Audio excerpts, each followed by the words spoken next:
Okay, I will bet you nobody ever knew this, but this is about Netanyahu's dad. He died April 30th, 2012. Ben Zion Netanyahu, the father of Israel Prime Minister Benjamin Netanyahu, dies at home in Jerusalem at the age of 102. Wow. He was born Ben Zion Malkowski on March 25th, 1910 in Warsaw. His father was a rabbi who toured Europe and the United States to make speeches on behalf of Zionism. He took the family to Palestine in 1920 and changed the last name to Netanyahu, God-given. Netanyahu studied medieval history at the Hebrew University of Jerusalem and became active in revisionist Zionism, more militant. Expensive form of Jewish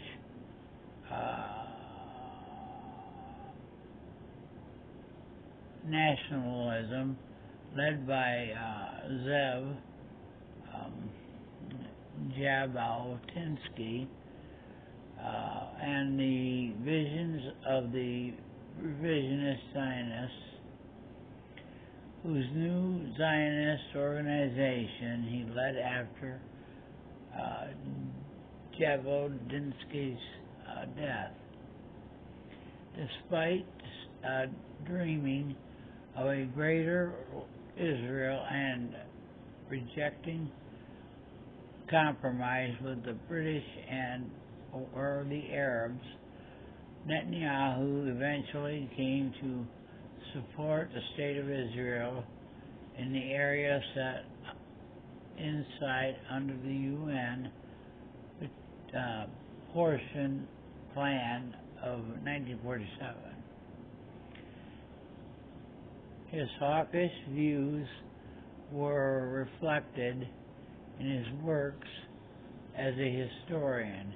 He specialized in the Spanish Inquisition, arguing that Jewish converts to Catholicism were persecuted on a racial basis and not for continuing to practice Judaism. He said that Jewish history is a history of Holocaust and that the Nazi genocide was different only in scale. He also served as an editor of the Hebrew Encyclopedia, in addition to Benjamin, Israel's longest-serving prime minister. He's survived by his son Ido, a radiologist and writer. Another son, Yotam, was killed, leading to raid of I can't pronounce that, 1976. Okay, and now we'll go to what's the next one? Right here. Okay. There's a point to what I'm telling you. Okay, this is Iran strikes back at Israel with missiles over Jerusalem, Tel Aviv. I'm sure everybody knows about it. Iran launched missiles at Israel and some in Tel Aviv.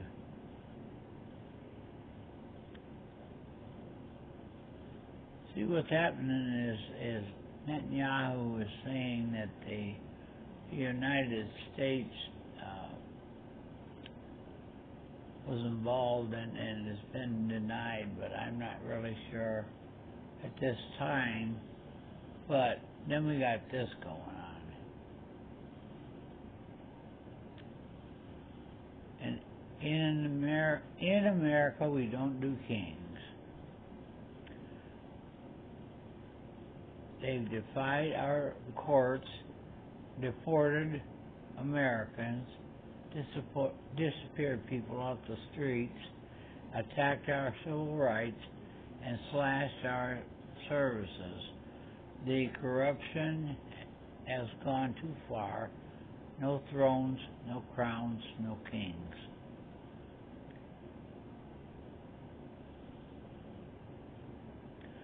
On June 14th, we rise up. Find an event near you on the map below, or a special note on Washington, D.C. Okay, here's the map. See all these, look at that, Michigan. Look at Florida. All those right there, all those over there, all these things right here. These are protests and could end up very badly.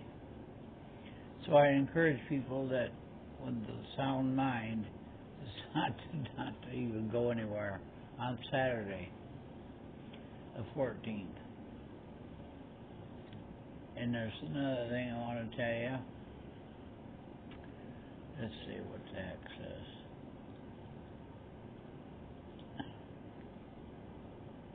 Okay, live stream. Toolkit.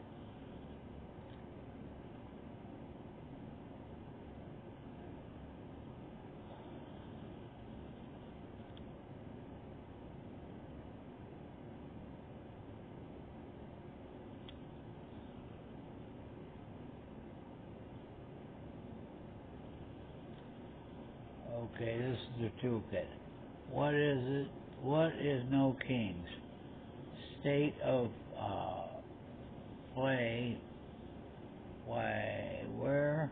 Mobilizing June 14th, hosting your own No Kings mobilization.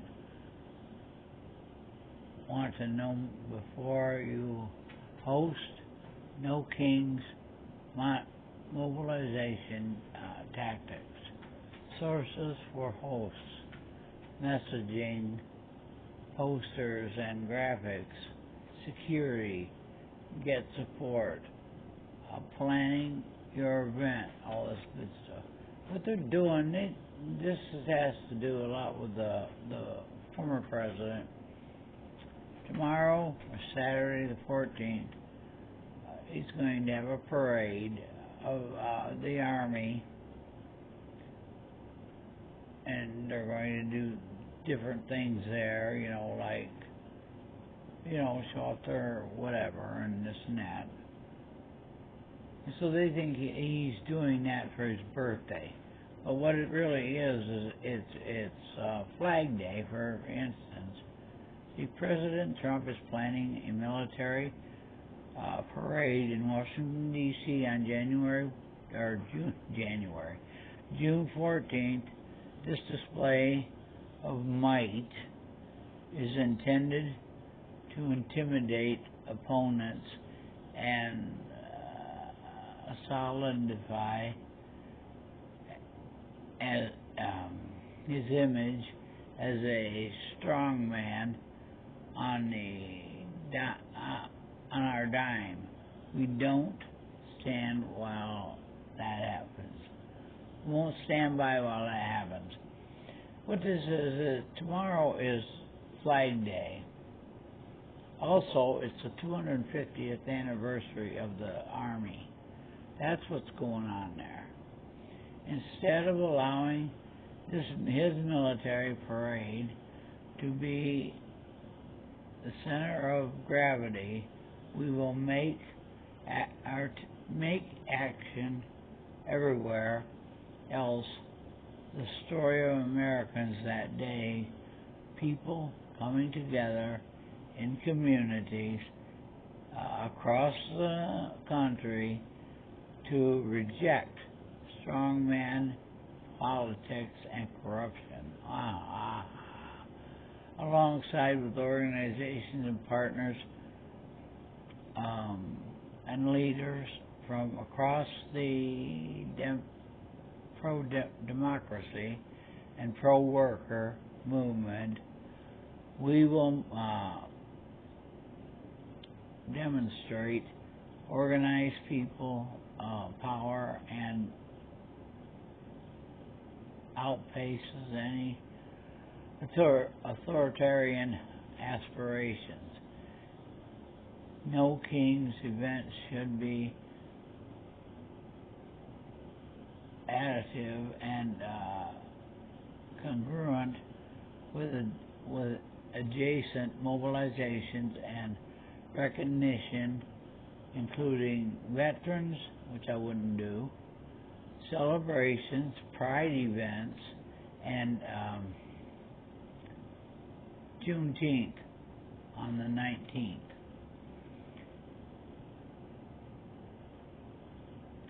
Now you can look this up on, it says nokings.org. You can look this up and look for the toolkit, and you can look at all this stuff. But what I'm getting at is these mostly peaceful protests are not so, and they haven't been. This is not going to turn out good. And there are, because of what's going on over in the Middle East, there are sleeper cells in this country, plus these people are waving all sorts of different flags. They supposedly don't want to leave, but they sure like the flags. Burn ours. So what's that tell you? But sleeper cells of some people from the Middle East in this country. So there could be a lot of attacks, dangerous attacks and stuff like that. But anybody with a right mind, should not get in, do anything, let them be a fool, and stay well informed on what's going on around you, because it's kind of hairy here. But I wanted to let you know that I'm keeping my eyes on this stuff, and the peaceful protests, mostly peaceful protests, they're not. If you've been watching it, you'll see they're not. So, with that said, I want to say God bless. Please stay safe. Be aware if you're going out. You be aware of where you're going and stuff like that. Know where these protests and stuff are at, so you can avoid everything. You don't want to go out there and get hurt or anything like that, because these people block the roads. They do whatever they want. They wouldn't block the road for me, but that's another story. But God bless, stay safe, stay informed on what's going on. But yeah, so like I said, there's sleeper cells in this country. Take care of yourself, and peace and love. God bless.